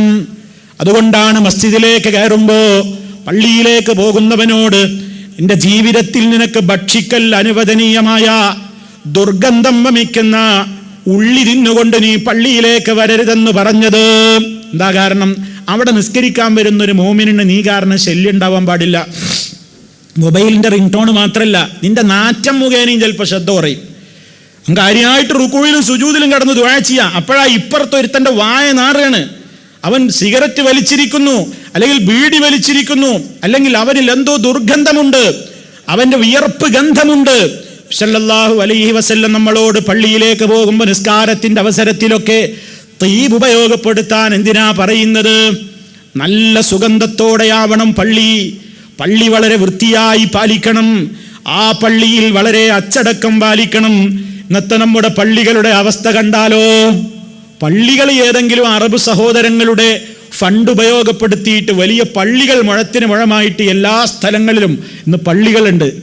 ഉദ്ഘാടനം ചെയ്യപ്പെട്ട് ഒരു കൊല്ലം കഴിഞ്ഞിട്ട് ആ പള്ളിക്കകത്തേക്ക് കയറിയാൽ പ്രിയമുള്ള സഹോദരങ്ങളെ, വേദനിക്കാത്ത മനസ്സുകളുണ്ടോ? താഴോട്ട് നോക്കിയാലും മുകളിലേക്ക് നോക്കിയാലും ചുമരിന്റെ കോർണറുകളിലേക്ക് നോക്കിയാലും ഒക്കെ മാറാല കെട്ടിയിട്ട് ഇങ്ങനെ കിടക്കുകയാണ്. ചെലന്തി വല കൂട്ടിയിരിക്കുന്നു. അവിടെവിടെയായി ചിതൽ പുറ്റുകൾ ഉയർന്നു പൊങ്ങിയിരിക്കുന്നു. എലിക്കാഷ്ടവും പല്ലിക്കാഷ്ടവും കൊണ്ട് പള്ളികൾ മലീമസമായിരിക്കുന്നു. വൃത്തിയില്ല. ടോയ്ലറ്റിന്റെ ഭാഗത്തേക്ക് അടുത്ത് ഭാഗത്ത് നിന്ന് നിസ്കരിക്കുന്നവന് മൂത്രത്തിന്റെ ദുർഗന്ധമാണ് ഉണ്ടാകുന്നത്. പരിസരങ്ങളിൽ മുഴുവനും പള്ളിയുടെ മിഹ്റാബിന്റെ മുകളിലും അടിയിലും മിമ്പറിന്റെ അടിയിലുമൊക്കെയായി കടലാസുകളും വാരി വലിച്ചിട്ട് പത്രക്കെട്ടുകളും നോട്ടീസുകളും സംഘടനാ വാർത്തകളും എല്ലാം കൂടി ചുരുട്ടിക്കൂട്ടിയിട്ട് പള്ളിക്കകത്താകെ കൂടി അങ്ങ് കയറി നോക്കിയാൽ ആകെ കുത്തഴിഞ്ഞു കിടക്കുന്നവരും മാനസികമായി വളരെ ദുഃഖമുണ്ടാക്കുന്ന ഒരവസ്ഥ ഇന്ന് മുസ്ലിമീങ്ങളുടെ പള്ളികളിൽ കണ്ടുവരികയാണ്. നമ്മുടെ വീട്ടിലാണെങ്കിൽ നമുക്ക് ഈ വേദന ഉണ്ടാവില്ലേ? നമ്മുടെ വീട്ടിൽ കയറിയെല്ലാം ആകെ അലങ്കോലപ്പെട്ട് കിടക്കുകയാണ്. അവിടെ ഇവിടെയൊക്കെ വൃത്തിയില്ലാതെ കിടക്കുന്നു. അവിടെ എവിടെയായി മാറാല കെട്ടിയിരിക്കുന്നു, ചെതലരിച്ചിരിക്കുന്നു, പല്ലിക്കാഷ്ടമുണ്ട്, എലിക്കാഷ്ടമുണ്ട്, പലതുമുണ്ട്. നമ്മൾ എന്താ പറയാ, അത് ഉടനെ എടുത്ത് ക്ലീനാക്കാൻ നോക്കും. പക്ഷേ ആര് ക്ലീനാക്കാൻ? പള്ളികളിൽ ഇത് കണ്ടാൽ തന്നെ എല്ലാവരുടെയും മനസ്സിന്റെ സ്ഥിതി എന്താ? ഇതൊന്നും എനിക്ക് പറഞ്ഞതല്ല. എവിടെ പള്ളിയുടെ പ്രസിഡന്റ്? എവിടെ ആ സെക്രട്ടറി? എവിടെ അതിനെ ഏൽപ്പിച്ചിരുന്ന ഒരാളുണ്ടായിരുന്നില്ല? ഇവിടെ അയാളെ വിളിച്ചിട്ട് 4 ഒച്ചട്ട് നമ്മൾ പറയും, നിങ്ങളിത് കണ്ടില്ലേ? നിങ്ങൾ പിന്നെ എന്തിനാ ശമ്പളം തന്നെ ഏൽപ്പിച്ചിരിക്കുന്നത്? എന്താ നിങ്ങൾക്കിത് വൃത്തിയാക്കിക്കൂടെ എന്നൊക്കെ പറഞ്ഞ് പള്ളിയുടെ കമ്മിറ്റിക്കാരെയും അവിടെയുള്ള പരിചാരകന്മാരെയും അവിടെയുള്ള ശുചീകരണത്തിന് ഏൽപ്പിക്കപ്പെട്ട ആളുകളുടെയും ഒക്കെ നേരെ തട്ടിക്കയറാൻ മാത്രമാണോ മുസ്ലിമേ നമുക്കുള്ള ബാധ്യത? അയാളുടെ ഡ്യൂട്ടി നിർവഹിക്കണം, അത് വേറെ വിഷയം. പക്ഷേ അള്ളാഹുവിന്റെ ഭവനത്തിൽ ഒരു അഴുക്ക് കണ്ടാൽ, അള്ളാഹുവിന്റെ ഭവനം ഇങ്ങനെ മാറാല പിടിച്ച് കിടക്കുന്നത് കണ്ടാൽ, അള്ളാഹുവിന്റെ ഭവനത്തിൽ വൃത്തിഹീനമായ കാര്യങ്ങൾ കണ്ടാൽ, അത് ശുചീകരിക്കുന്ന മനുഷ്യനുള്ള പുണ്യം എത്രയാണ്! മഹാനായ നബി സല്ലല്ലാഹു അലൈഹി വസല്ലമിന്റെ മദീനത്തെ പള്ളി, അത് ദിനേന വൃത്തിയാക്കാൻ ആളുണ്ടായിരുന്നു. ദിനേന ശുദ്ധീകരിക്കാൻ ആളുണ്ടായിരുന്നു. ആ മഹദിയായ ഉമ്മ, ആ ഉമ്മയെ ഒരിക്കൽ നബി സല്ലല്ലാഹു അലൈഹി വസല്ലം മദീനത്തെ പള്ളിയിൽ ചെന്നപ്പോൾ കാണുന്നില്ല. ഒരു കറുത്ത വർഗക്കാരിയായ ഒരു ഉമ്മ മദീന മസ്ജിദ് വളരെ കൃത്യമായി ചെലന്തി വല കൂട്ടാതെ വൃത്തികേടുകൾ ഇല്ലാതെ ആ ഉള്ള പള്ളി വളരെ വൃത്തിയായി അടിച്ചുവാരി വളരെ വൃത്തിയോടെ സംരക്ഷിച്ചിരുന്ന ആ ഉമ്മയെ ഒരിക്കൽ നബി സല്ലല്ലാഹു അലൈഹി വസല്ലം കാണാതെ വന്നപ്പോൾ ചോദിക്കുന്നു, അവരെവിടെ പോയി? സഹാബിമാർ അവരുടെ കാര്യം അത്ര ഗൗനിക്കാതെ അവർ മരണപ്പെട്ട വിവരം പോലും നബി സല്ലല്ലാഹു അലൈഹി വസല്ലമിനോട് പറയാതെ അവരുടെ ജനാസ കൊണ്ടുപോയി ഖബറടക്കുകയാണുണ്ടായത്. ഇത് നബി സല്ലല്ലാഹു അലൈഹി വസല്ലം അറിയുകയാണ്. അവിടുത്തെ മനസ്സിൽ അത് വിഷമമുണ്ടാക്കുന്നു. സഹാബിമാര് പറയുന്നു, അവർ ഇന്നലെ മരണപ്പെട്ടു പോയി നബിയേ. നബി സല്ലല്ലാഹു അലൈഹി വസല്ലം പറഞ്ഞു, അവരത്ര ഗൗനിച്ചില്ല. പള്ളി അടിച്ചു വാരുന്നൊരു കറുത്ത വർഗക്കാരിയായ സ്ത്രീയല്ലേ, പ്രവാചകനോട് പറയണ്ട എന്ന് അവരുടെ കാര്യം ഒത്തിരി നിസ്സാരമാക്കിയതുപോലെ സല്ലല്ലാഹു അലൈഹി വസല്ലം വിട്ടില്ല. നിങ്ങൾ എന്തുകൊണ്ട് എന്നെ അറിയിച്ചില്ല എന്നാണ് നബി സല്ലല്ലാഹു അലൈഹി വസല്ലം സഹാബത്തിനോട് പരിതപിക്കുന്നത്. ആവട്ടെ, അവരുടെ ഖബർ എനിക്ക് കാണിച്ചു തരൂ എന്നായി പ്രവാചകന്റെ അടുത്ത ആവശ്യം. അവരുടെ ഖബർ എനിക്ക് കാണിച്ചു തരൂ. ദുല്ലൂനി അലാ ഖബരിഹാ, അവരുടെ ഖബർ എനിക്ക് കാണിച്ചു തരൂ. സഹാബത്ത് നബി സല്ലല്ലാഹു അലൈഹി വസല്ലമിനതാ അവരുടെ ഖബർ കാണിച്ചു കൊടുക്കുന്നു. നബി സല്ലല്ലാഹു അലൈഹി വസല്ലം ആ ഉമ്മയുടെ ഖബറിന്റെ സമീപത്ത് പോയി നിന്നുകൊണ്ട് അവർക്ക് വേണ്ടിയതാ ജനാസ നിസ്കരിക്കുന്നു. നോക്കണം, അള്ളാന്റെ പള്ളി അടിച്ചു വാരുന്ന, അള്ളാന്റെ പള്ളി വൃത്തിയായി സൂക്ഷിക്കുന്ന, അള്ളാഹുവിന്റെ ഭവനത്തിൽ ഉണ്ടാകുന്ന വൃത്തികേടുകളെ എടുത്ത് നീക്കം ചെയ്യുന്ന, അവിടെ വളരെ വൃത്തിയിൽ സംവിധാനിക്കുന്ന, വൃത്തിയിൽ കാര്യങ്ങൾ നോക്കുന്ന ഒരു മനുഷ്യനുള്ള പരിഗണനയാണ് നബി സല്ലല്ലാഹു അലൈഹി വസല്ലം ഈ ചെയ്തത്. അതേ, അവർക്ക് വേണ്ടി പ്രത്യേകം അവരുടെ ഖബറിങ്കൽ വെച്ച് നബിതങ്ങൾ ജനാസ നിസ്കരിക്കാൻ മാത്രം മഹത്വമുണ്ടായത് എന്തുകൊണ്ടാണെന്നോ, അള്ളാഹുവിന്റെ ഭവനം ശുചീകരിക്കുന്ന പ്രവൃത്തി ചെയ്യുന്ന ഒരു സഹോദരിയായിരുന്നു അവര്. നമുക്കെന്നാ ഒരു വില ഉണ്ടോ? നമ്മൾ കണ്ടാ വേഗം വിളിച്ച് നോക്കട, ഇതെടുത്ത് ക്ലീനാക്കട, എന്താ ഇങ്ങനെയൊക്കെ കിടക്കുന്ന പള്ളി? അങ്ങനെയാണോ നമ്മുടെ ബാധ്യത? അല്ല. നമുക്ക് അള്ളാഹുവിന്റെ ഭവനം ശുദ്ധീകരിക്കുന്നതിൽ നാം സഹകരിച്ചാൽ നമുക്കെത്ര പുണ്യമാണ്. അള്ളാന്റെ ഭവനത്തിലതാ എത്രയോ നൂറുകണക്കിന് മനുഷ്യന്മാര് വെള്ളിയാഴ്ച വന്നുകൂടുന്നുണ്ട്. പല വഖ്തുകളിൽ ആളുകൾ പങ്കെടുക്കുന്നുണ്ട്. എന്റെയും നിങ്ങളുടെയും വീട്ടിലേക്ക് ഒരു ഗസ്റ്റ് വരുന്നു എന്ന ഫോൺ കോൾ കിട്ടിയാൽ, ഒരതിഥി എൻ്റെ വീട്ടിലേക്ക് വരുന്നുണ്ട് എന്ന വിവരം എനിക്ക് കിട്ടിയാൽ, ഞാനതാ അടിച്ചുവാരി വൃത്തിയാക്കി തൂത്ത് അതേ റൂമുകളെല്ലാം എന്നെ കൊണ്ടാവും വിധത്തിൽ സംവിധാനിച്ച് വെച്ച് അവിടേതാ എയർ ഫ്രഷ്നർ അതേ അടിച്ചുകൊണ്ടൊരു സുഗന്ധമുള്ള ഒരു അന്തരീക്ഷമാക്കുന്നു, ബുഖോർ പുകക്കുന്നു. അതേ അവസരത്തിലതാ നൂറുകണക്കിന് ആളുകൾ ഒരുമിച്ച് കൂടുന്ന, ആഴ്ചതോറും ദിനേന 5 നേരവും ഒരുമിച്ച് കൂടുന്ന പള്ളികളിലേക്ക് ഒരു നേരമൊന്ന് സുഗന്ധം പുകപ്പിക്കാൻ, അവിടെ ഒന്ന് വൃത്തിയാക്കാൻ, അവിടെയുള്ള അഴുക്കുകൾ നീക്കിയിട്ട് നല്ല ഒരു രൂപത്തിലുള്ള സുഗന്ധം അള്ളാന്റെ ഭവനത്തിൽ വരുന്ന അതിഥികൾ അനുഭവിക്കട്ടെ എന്ന് ചിന്തിക്കാനുള്ള ഒരു മാനസികമായ അവസ്ഥ ഇന്ന് ഒരുപാട് മനുഷ്യന്മാരുടെ മനസ്സുകളിൽ നിന്ന് എടുത്തു പോയിക്കൊണ്ടിരിക്കുന്നു. ഇന്ന് അങ്ങനെ ഒരു ചിന്തയെ നമുക്കില്ല. എൻ്റെ വകയായിട്ടൊന്ന് പള്ളിയിലൊരു സുഗന്ധം പുകക്കട്ടെ, എൻ്റെ വകയായിട്ടൊന്ന് പള്ളിയിലൊരു സുഗന്ധം പുകക്കട്ടെ, ഞാനൊന്ന് പള്ളി ക്ലീൻ ചെയ്യട്ടെ, ഞാനെ കാണുന്ന വൃത്തികേട് എൻ്റെ കൈ കൊണ്ട് ഞാനൊന്ന് എടുത്തു നീക്കട്ടെ. അതേ, അള്ളാഹുവിൻ്റെ ഭാഗത്തു നിന്ന് പ്രത്യേകമായി പാപമോചനം കിട്ടുന്ന കാര്യമാണ് പള്ളിയിൽ നിന്ന് വൃത്തികേടിന്റെ രൂപത്തിലുള്ള ഏതെങ്കിലും ഒരു ചെറിയ വസ്തുവെങ്കിലും എടുത്ത് പുറത്തേക്കിടുന്നത് നമ്മുടെ പാപമോചനത്തിന് നിമിത്തമാണെന്ന അർത്ഥത്തിൽ ഹബീബ് സല്ലല്ലാഹു അലൈഹി വസല്ലം സംസാരിച്ചിട്ടുണ്ട്. അത്ര മുസ്ലിമിന്റെ മനസ്സിൽ വളരെയേറെ അഭേദ്യമായി ബന്ധപ്പെട്ട് കിടക്കുന്ന കേന്ദ്രമാണ് അള്ളാഹിന്റെ ഭവനം. ആർക്കാണ് നാളെ പരലോകത്ത് അള്ളാഹുവിന്റെ റസൂല് ഓഫർ ചെയ്തത്? എന്ത്? ആർക്കും തണലില്ലാത്ത ദിവസത്തിൽ സൂര്യനൊരു ആണ് മീതെ കത്തിജ്വലിക്കുമ്പോൾ പടച്ച റബ്ബൊരുക്കുന്ന പ്രത്യേകമായ ശീതളഛായയിൽ അവന്റെ പ്രത്യേകമായ തണൽ വിരിച്ചു കൊടുക്കുന്ന മഹാന്മാരെ മഹദികളെ കുറിച്ച് എണ്ണിയപ്പോൾ മൂന്നാമതായി എണ്ണിയതാരെയാണ്? റജുലുൻ ഖൽബുഹു മുഅല്ലഖുൻ ബിൽ മസാജിദ്. ഒരു മനുഷ്യന്റെ ഹൃദയമതാ, അവന്റെ ഹൃദയം എപ്പോഴും പള്ളിയുമായി കണക്റ്റഡ് ആണ്. എപ്പോഴും അവൻ്റെ കൽബിൽ പള്ളിയുമായിട്ടൊരു കണക്ഷൻ. പള്ളിയിൽ എന്താണാവോ, ജമാഅത്തിൻ്റെ സമയമോ, അവിടെ വൃത്തിയുണ്ടോ, അവിടെ ലൈറ്റ് ഉണ്ടോ, അവിടെ ഫാനുണ്ടോ, അവിടെ എന്തെങ്കിലും കുറവുണ്ടോ, അവിടെ എന്തെങ്കിലും വൃത്തികേടുണ്ടോ, അവിടെ വല്ല ദുർഗന്ധമുണ്ടോ, അവിടെ വരുന്നവർക്ക് വല്ല പോരായ്മകളുണ്ടോ, എന്തെങ്കിലും രൂപത്തിലുള്ള കുറവുകൾ ആ പള്ളിയിലുണ്ടോ, അവിടെയുള്ള ആളുകൾക്ക് ശമ്പളം കൊടുക്കാൻ വകയുണ്ടോ, അതിൻ്റെ പരിപാലനം എങ്ങനെയാ നടക്കുന്നത്, ഇതൊക്കെ ശ്രദ്ധിക്കാൻ നമുക്ക് ബാധ്യതയില്ലേ? അതൊക്കെ ശ്രദ്ധിക്കാൻ ആർക്കേ കഴിയൂ എന്നുകൂടി മനസ്സിലാക്കുമ്പോഴാണ് നമ്മൾ എവിടെ നിൽക്കുന്നു എന്ന് ചിന്തിക്കേണ്ടത്. പടച്ച റബ്ബിന്റെ പള്ളികളുടെ പരിപാലനം എല്ലാ അർത്ഥത്തിലും അതിൽ ശ്രദ്ധിക്കാൻ ആർക്കേ കഴിയൂ എന്നാ അല്ലാഹു പറയുന്നത്. ഇന്നമാ യഅ്മുറു മസാജിദല്ലാഹ് മൻ ആമന ബില്ലാഹി വൽ യൗമിൽ ആഖിരി വഅഖാമസ് സ്വലാത്ത വആതസ് സകാത്ത വലം യഖ്ശ ഇല്ലല്ലാഹ് ഫഅസാ ഉലൈക അയ്യകൂനൂ മിനൽ മുഹ്തദീൻ.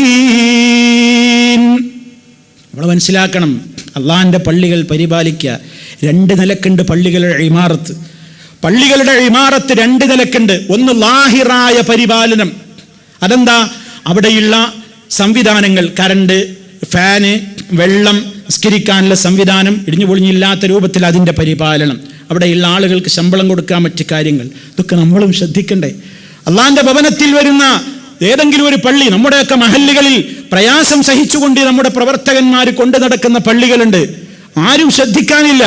നമ്മളൊക്കെ ബാധ്യസ്ഥരാണ്. എൻ്റെ വക ഓരോരുത്തർക്കും ഏറ്റെടുത്തൂടെ? ഓരോരുത്തരുടെ പരിസരങ്ങളിലുള്ള പള്ളികൾ 1 മാസത്തെ കറണ്ട് ബില്ല് ഞാനടക്കും. ഒരാൾക്ക് തീരുമാനിച്ചുകൂടെ? അവിടെ നടക്കുന്ന ഇബാദത്തുകൾക്കെല്ലാം വെളിച്ചം പകരുന്നത് 1 മാസത്തെ കറണ്ട് ബില്ല് എൻ്റെ വക, വാട്ടർ ഇലക്ട്രിസിറ്റി എൻ്റെ വക, 1 മാസത്തെ മുഅല്ലിമിനുള്ള, മുതഅല്ലിമിനുള്ള, മുഅദ്ദിനിനുള്ള, ഇമാമിനുള്ള ശമ്പളം അതിന്റെ പകുതി എൻ്റെ വക. ഇങ്ങനെ ഓരോരുത്തരും സമൂഹത്തിൽ അങ്ങ് ഏറ്റെടുത്താൽ ഏത് പള്ളികളാണ് മുന്നോട്ട് കൊണ്ടുപോകാൻ ഇന്ന് സമൂഹം കഷ്ടപ്പെടേണ്ടി വരിക? ഇതൊക്കെ നമ്മൾ ആലോചിക്കണം, നമ്മൾ ചിന്തിക്കേണ്ട കാര്യമാണ്. ഇതിലൊക്കെ ശ്രദ്ധ ആർക്കേ ഉണ്ടാകൂന്നല്ല പറയുന്നത്. അല്ലാഹുവിന്റെ ഭവനങ്ങൾ പരിപാലിക്കുന്നവർ ആര് മാത്രമാണ്? മന്നാമന ബില്ലാഹ്, അല്ലാഹുവിൽ വിശ്വസിക്കുന്നവർ, വൽ യൗമിൽ ആഖിരി, പരലോക വിശ്വാസമുള്ളവർ, വഅഖാമസ് സ്വലാഹ്, നമസ്കാരം നിലനിർത്തുന്നവർ, വആതസ് സകാത്ത്, സകാത്ത് കൊടുത്തു കിട്ടുന്നവർ, വലം യഖ്ശ ഇല്ലല്ലാഹ്, അല്ലാഹുവിനെ അല്ലാതെ ഒരാളെയും ഭയപ്പെടാത്ത ജീവിക്കുന്ന ആളുകൾ. ഇവർക്ക് ഇതിലൊക്കെ ശ്രദ്ധ ഉണ്ടാവൂ. ഇതിലെല്ലാവർക്കും ഭാഗവാക്കാവാ, ഇതിലെല്ലാവർക്കും ഭാഗവാക്കാവാ, സഹോദരിമാർക്ക് ഭാഗവാക്കാവാ. എൻ്റെ അറിവിൽ തന്നെ പ്രിയമുള്ളവരെ, നിങ്ങൾക്ക് ഞാനുമായിട്ട് ബന്ധപ്പെടാം. പല പ്രദേശങ്ങളിൽ നമ്മുടെ പള്ളികളിൽ പരിപാലനത്തിന് ഫണ്ടില്ലാതെ വിഷമിക്കുന്നുണ്ട്.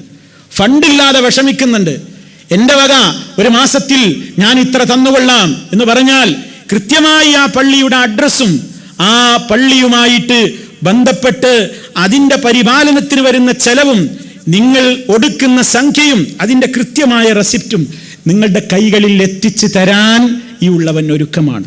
സാന്ദർഭികമായിട്ട് ഉണർത്തുകയാണ് പ്രിയമുള്ളവരെ. എന്താ കാരണം? അത്രയും പല സ്ഥലങ്ങളിലും പള്ളികൾ പരിപാലിക്കപ്പെടാതെ, നല്ല രൂപത്തിലുള്ള ഒരു ഖിറാഅത്തുള്ള മുഅദ്ദിനിനെ കിട്ടാതെ, മുഅദ്ദിനിനെ കിട്ടുന്നില്ല, ഇമാമിനെ കിട്ടുന്നില്ല, ഖതീബിനെ കിട്ടുന്നില്ല. എന്താ പ്രശ്നം? മതിയായ രൂപത്തിലുള്ള വേതനം കൊടുത്തെങ്കിലല്ലേ? അവർക്കും കുടുംബമില്ലേ മുഅദ്ദിനിന്? അയാൾക്കും കുടുംബമില്ലേ? കഴിഞ്ഞു പോകേണ്ടതില്ലേ? കിട്ടാതെയാകുമ്പോൾ മറ്റു സ്ഥലങ്ങളിലേക്ക് തൊഴിലന്വേഷിച്ച് പോകേണ്ടി വരുന്നു. ഈ മേഖലയിൽ ആളെ കിട്ടാതെ പോകുന്നു. ഇതിലൊക്കെ നമുക്കും ചെയ്യാനുള്ള പലതുമുണ്ട് എന്നാണ് പ്രിയമുള്ളവരെ സാന്ദർഭികമായിട്ട് ഉണർത്തുന്നത്. ഈമാനുള്ള ആളുകൾക്ക് പള്ളി പരിപാലനവുമായി ബന്ധപ്പെട്ട കാര്യങ്ങളിൽ ശ്രദ്ധിക്കാൻ സാധ്യമാവുകയുള്ളൂ എന്നാണ് അല്ലാഹു തആല ഉണർത്തുന്നതെങ്കിൽ നമ്മുടെയൊക്കെ നിത്യജീവിതത്തിന്റെ ഒരു പങ്ക് നമുക്ക് വലിയ അധ്വാനമില്ലാതെ തന്നെ വലിയ രൂപത്തിലുള്ള പ്രവർത്തനങ്ങൾക്ക് നേതൃത്വം നൽകപ്പെടുന്ന ഇത്തരത്തിലുള്ള കാര്യങ്ങളിൽ സഹകരിച്ചുകൊണ്ടായാൽ നമ്മുടെ ഖബറിലും നാളെ പരലോകത്തും നമുക്കത് വലിയ ഒരു മുതൽക്കൂട്ടായിരിക്കുമെന്ന് പ്രിയമുള്ളവരെ എൻ്റെയും നിങ്ങളുടെയും ശ്രദ്ധയിൽപ്പെടുത്തുകയാണ്. അപ്പൊ സുഹൃത്തുക്കളെ, നാം അല്ലാഹുവിൻ്റെ പള്ളികളിൽ പ്രവേശിക്കുന്ന അതിൻ്റെ നിയമമാണ് നമ്മൾ പറഞ്ഞു വന്നത്. ഈ നിലക്ക് പള്ളികളിൽ, അതെ, നമ്മളിപ്പോ പ്രഭാതത്തിലായി പള്ളിയിൽ പ്രവേശിച്ചു. ആ പ്രവേശിക്കുമ്പോഴുള്ള നിയമങ്ങൾ പറഞ്ഞു. പടച്ച റബ്ബിന്റെ ഭവനത്തിന്റെ ആ ശുചീകരണവും അവിടെ പാലിക്കേണ്ടുന്ന അച്ചടക്കവും. അങ്ങനെ നമ്മൾ രാവിലെ തന്നെ പള്ളിയിൽ ചെന്ന് നോക്കിയാൽ ഫജ്ർ നമസ്കാരത്തിന് ആളുകളുടെ എണ്ണം വളരെ കൂടേണ്ട ഒരു സമയമാണ്. എല്ലാ പള്ളികളിലും വാസ്തവത്തിൽ ഏറ്റവും കൂടുതൽ ആളുകൾ നിറഞ്ഞു കവിയേണ്ട നേരമാണ് ഇത് ഫജ്ർ നിസ്കാരം. എന്താ കാരണം? മറ്റവസരങ്ങളിൽ ളുഹറിന് ആളുകൾ തൊഴിലിന് പോയിട്ടുണ്ടാവും, അസറിന് പലപ്പോഴും ഡ്യൂട്ടിക്ക് പോയിട്ടുണ്ടാവും, മഗ്രിബിന് ഡ്യൂട്ടി കഴിഞ്ഞ് യാത്രയിൽ ഇങ്ങോട്ടായിരിക്കും, ഇശാക്ക് ഒരു പക്ഷേ എത്തിയിട്ടുണ്ടാവില്ല. എല്ലാവരും എത്തി സുഖമായി പങ്കെടുക്കാൻ ഒരു മഹല്ലിൽ, ഒരു പ്രദേശത്ത്, ഒരു ഫ്ലാറ്റിന് ചുറ്റും, ഒരു പ്രദേശത്ത്, ഒരു മിന്തക്കയിൽ, ഒരു ഏരിയയിൽ ഏറ്റവും കൂടുതൽ പള്ളികൾ നിറഞ്ഞ് കവിയേണ്ടുന്ന നേരം വാസ്തവത്തിലേതാ? ഫജ്ർ ജമാഅത്തിന്റെ നേരമാണ്. എന്നാൽ നമ്മൾ രാവിലെ പള്ളിയിലേക്കാണ്ട് എത്തി നോക്കിയാലോ, പള്ളിയിൽ നാം ചെന്നു നോക്കിയാലോ കാണുന്ന കാഴ്ച എന്താണ്? മറ്റവസരങ്ങളിൽ ഉള്ളതിന്റെ 4/1, 8/1, 10/1 ആളുകൾ മാത്രമാണ് ഫജ്റിന് പള്ളിയിലുള്ളത്. ഇവരൊക്കെ എവിടെ പോയി? ഇവരൊക്കെ എവിടെ പോയി? എല്ലാവരും ആ പള്ളിയുടെ പരിസരത്ത് തന്നെ ഉണ്ട്, എവിടെ പോയിട്ടില്ല. എല്ലാവരും നൈറ്റ് ഡ്യൂട്ടിക്കാരാ, എല്ലാവരും രാത്രിയിൽ ഡ്യൂട്ടി ആയിട്ടാ? അല്ല, എല്ലാവരും കിടക്കുന്നുണ്ട്. അവരൊക്കെ കേട്ടിട്ടില്ലേ? അസ്സലാത്തു ഖൈറും മിനൻ നൗം, അസ്സലാത്തു ഖൈറും മിനൻ നൗം. നമസ്കാരമാണ് ഉറക്കിനേക്കാൾ ഏറ്റവും ഉത്തമം, നമസ്കാരമാണ് ഉറക്കിനേക്കാൾ ഏറ്റവും ഉത്തമം.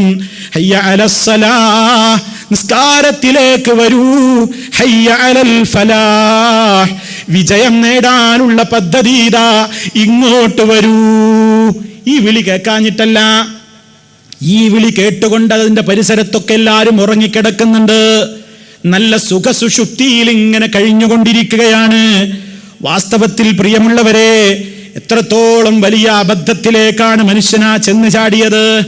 ചിലരൊക്കെ ചാടിപ്പിടഞ്ഞെഴുന്നേറ്റ് അതേ സ്ഥിരമായിട്ട് അവര് പള്ളിയിൽ പോകൂല, അവരവരുടെ റൂമിൽ വെച്ച് പെട്ടെന്ന് നിസ്കരിച്ച് കിടന്നുറങ്ങും. നമുക്ക് അനുവദിക്കപ്പെട്ട സംഗതിയാണോ?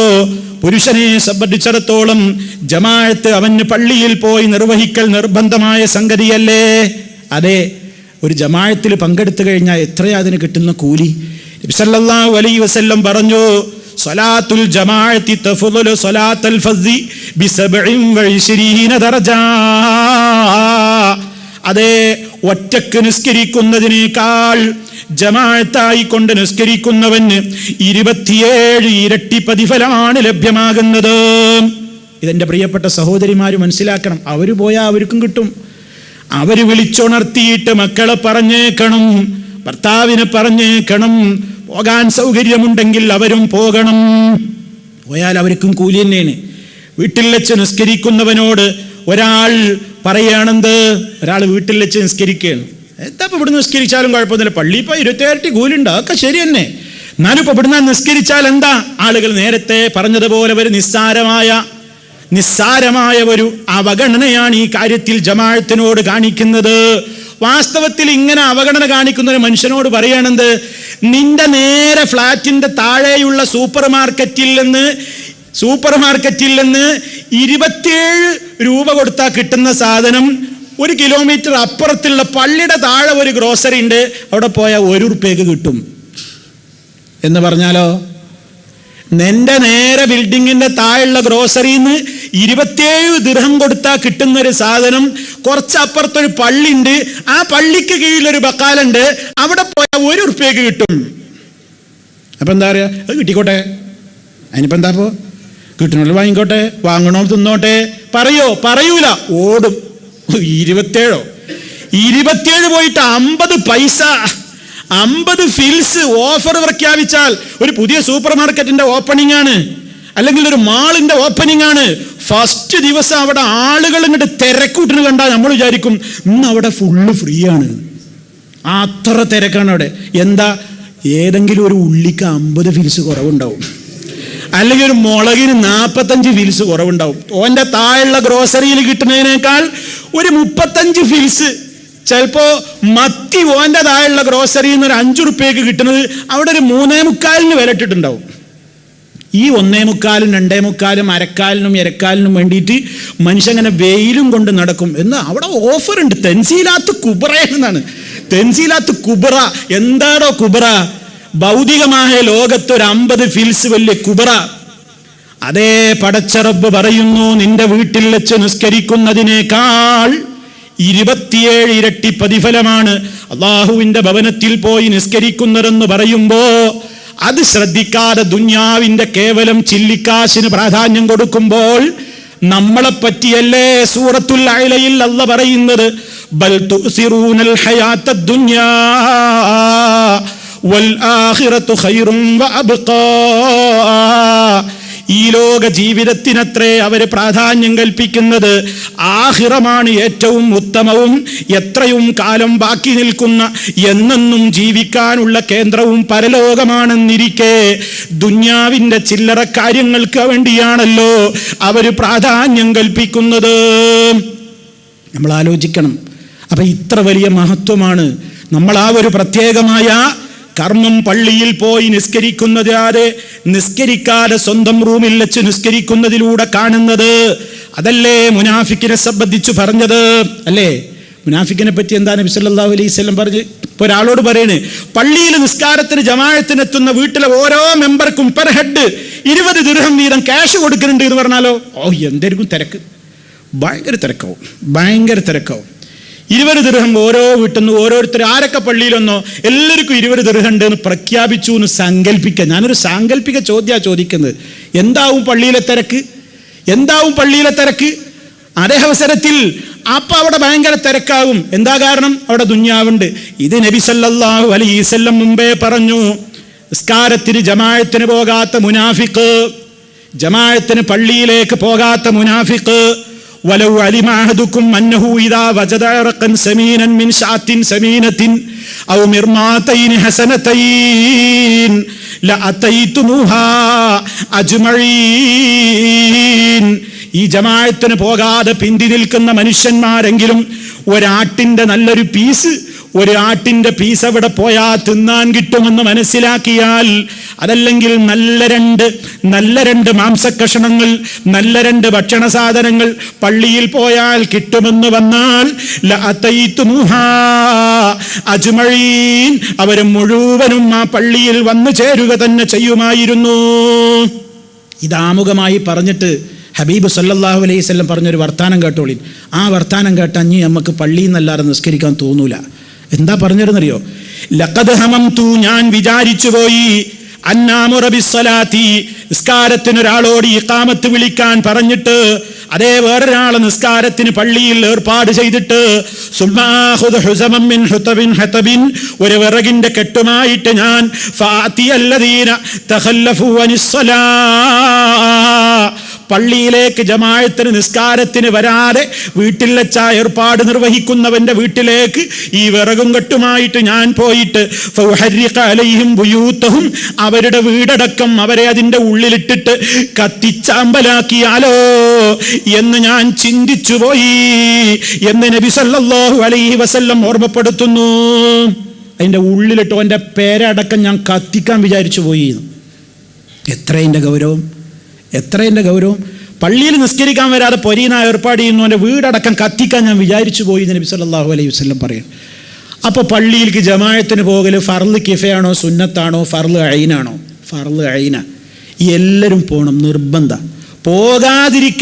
പോകാൻ വല്ല ഉദുറും, അള്ളാന്റെ അടുക്കൽ സമ്മതമാകുന്ന വല്ല ഉദുറുണ്ടെങ്കിൽ അള്ളാഹ് പുറത്തു തരും. അതല്ലാത്തവരൊക്കെയും പള്ളിയിൽ തന്നെ ജമാഅത്തിന് പോകണം. നമ്മുടെ നിത്യജീവിതം, മുസ്ലിമിൻ്റെ ഒരു ദിവസം നമ്മുടെ വിഷയം മറക്കരുത്. നമ്മുടെ ഒരു ദിവസത്തിൽ നമുക്കത് വളരെ ശ്രദ്ധ വേണം. അത് പ്രഭാതത്തിൽ, അത് ഫജറിൽ അല്ലാഹുവിൻ്റെ മലക്കുകൾ മുഴുവനും പ്രത്യേകമായി സംഗമിക്കുന്ന, 2 നേരത്ത് ഡ്യൂട്ടിയിൽ ഏൽപ്പിക്കപ്പെട്ട, പകൽ സമയത്തും രാത്രി സമയത്തും ഡ്യൂട്ടി ഏൽപ്പിക്കപ്പെട്ട അല്ലാഹുവിൻ്റെ മലക്കുകൾ സംഗമിക്കുന്ന സംഗമവേദിയായ ആ നിസ്കാരത്തിന് പ്രത്യേകിച്ചും. അതുകൊണ്ട് നമ്മളെല്ലാവരും ആ വിഷയത്തിൽ ശ്രദ്ധയുണ്ടാകണം.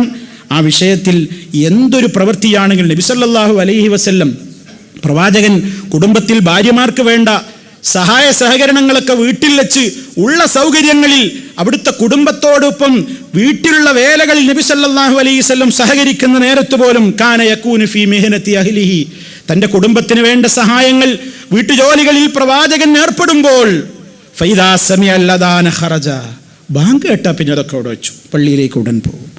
ബാങ്ക് വിളി കേട്ടാൽ ഉടനെ പോകണം. എന്ത് ജോലിയാണെങ്കിലും, എന്താ ഹദീസ് എന്ന് പഠിക്കേണ്ടത്?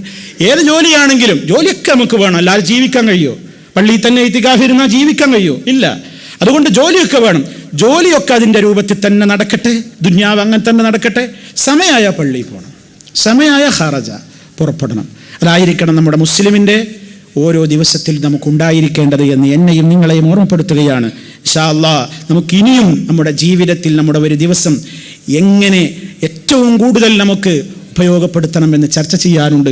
അല്ലാഹു റബ്ബുൽ ആലമീൻ അവൻ്റെ ദീനനുസരിച്ച് കൊണ്ട് ജീവിതത്തെ ക്രമീകരിക്കുന്ന, ശുദ്ധീകരിക്കുന്ന യഥാർത്ഥ മുഅ്മിനീങ്ങളുടെ കൂട്ടത്തിൽ നമ്മെ ഓരോരുത്തരെയും ഉൾപ്പെടുത്തി അനുഗ്രഹിക്കുമാറാകട്ടെ. എല്ലാവിധ പ്രയാസങ്ങളിലും പ്രതിസന്ധികളിലും അള്ളാഹുവിൻ്റെ തുണയുണ്ടായി തീരുമാറാകട്ടെ. ഒരുപാട് ആളുകൾ രോഗികളായി കിടപ്പുണ്ട്. നമ്മുടെ പ്രിയപ്പെട്ട ഒരു പ്രബോധകൻ ചുവലി സലാഹുദ്ദീൻ മൗലവി, അദ്ദേഹം നിങ്ങളെല്ലാവരും മനസ്സിലാക്കിയതുപോലെ പത്രങ്ങളിൽ നമുക്ക് അറിഞ്ഞതുപോലെ ഇന്നലെ രണ്ട് ദിവസം മുമ്പ് പേരാമ്പ്രയിൽ അദ്ദേഹം പ്രഭാഷണം നടത്തിക്കൊണ്ടിരിക്കെ ഏതോ ഇരുട്ടിൻ്റെ ശക്തികൾ അദ്ദേഹത്തിൻ്റെ നേരെ ബോംബെറിഞ്ഞിരിക്കുകയാണ്. പെട്രോൾ ബോംബെറിഞ്ഞിരിക്കുകയാണ്. അദ്ദേഹത്തിൻ്റെ കാലിൻ്റെ മുട്ടിൻ്റെ താഴെ മുഴുവൻ കത്തിയിരിക്കുകയാണ്. പത്രങ്ങളിലൊക്കെ ആ ദയനീയമായ രംഗം നമ്മൾ കാണുന്നു. ICUവിലാണ് അദ്ദേഹം. ദുആ ചെയ്യണം പ്രിയമുള്ളവരെ. ഇസ്ലാമിക പ്രബോധകന്മാർക്ക് വേണ്ടി, നമ്മുടെ പണ്ഡിതന്മാർക്ക് വേണ്ടി, നമ്മുടെ പ്രഭാഷകന്മാർക്ക് വേണ്ടി, നമ്മുടെ പ്രവർത്തകന്മാർക്ക് വേണ്ടി. എന്ത് തെറ്റ് ചെയ്തിട്ടാണ്? സർവശക്തനായ അള്ളാഹുവിനെ മാത്രമേ വിളിച്ച് പ്രാർത്ഥിക്കാവൂ എന്ന ആദർശം ലോകത്തിൻ്റെ മുമ്പിൽ ഉറക്കെ പറയുന്നു.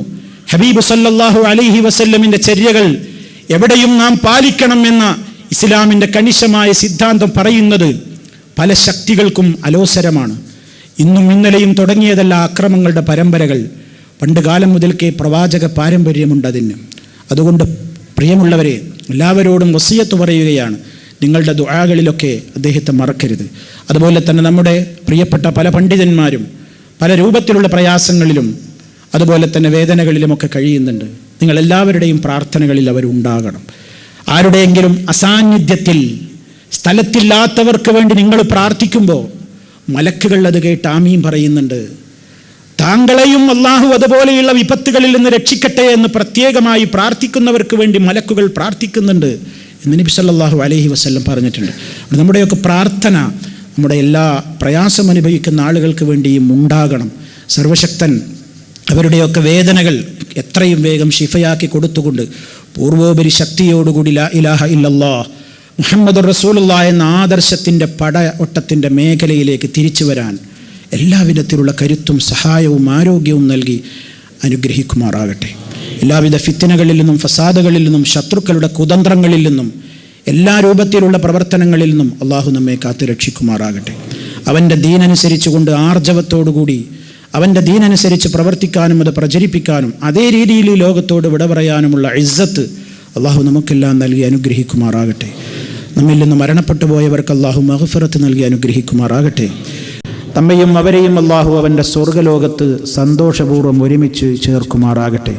അല്ലാഹുമ്മ ഗ്ഫിർ ലിൽ മുഅ്മിനീന വൽ മുഅ്മിനാത്ത് വൽ മുസ്ലിമീന വൽ മുസ്ലിമാത്ത് അൽ അഹ്യാഇ മിൻഹും വൽ അംവാത്ത് ഇന്നക മുജീബുദ് ദഅവാതി വഖാദിൽ ഹജാത്ത്.